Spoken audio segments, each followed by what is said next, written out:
In principio fu Cortina 2 anni fa con i controlli a tappeto della Guardia di Finanza a bar e ristoranti a fine anno. Poi a macchia d'olio e il blitz si sono estesi in tutta la regione, locali del litorale di Jesolo compreso. Un incubo per i ristoratori veneti proiettati alle prossime festività di Natale e fine anno nell'estremo tentativo di salvare un 2013 fallimentare.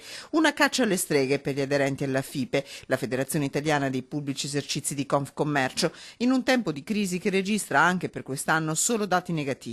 Negativo il saldo tra chi apre un ristorante, un bar e lo chiude, in vistoso calo anche il numero di clienti.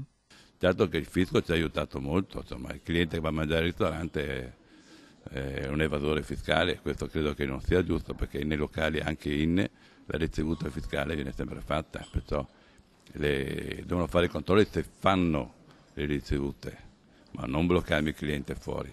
Riuniti in Assemblea Nazionale a Venezia, i ristoratori fotografano una crisi senza precedenti. Nel 2012 il settore perde il 2,5% in percentuale in termini di consumi, che equivale a 1,6 miliardi di euro. Il 2013 ha ancora tendenze negative. Anche in Veneto, nonostante il volano rappresentato dal turismo, la situazione è critica. Nel 2012 sono state oltre 1.300 le aziende che hanno chiuso. A soffrire sono soprattutto i centri storici, da Belluno a Padova. Unica eccezione Venezia, dove è elevato il turnover. In Venezia, centro storico, stiamo assistendo a un turnover molto elevato, cioè gente non chiudono, ma gente che cede e gente che subentra. Ma se a Venezia tutto sommato si vive, non è così nel resto della provincia, in particolare tra Riviera del Brenta e Milanese. Il settore che soffre di più la crisi sono i ristoranti stellati, i ristoranti medio-alti.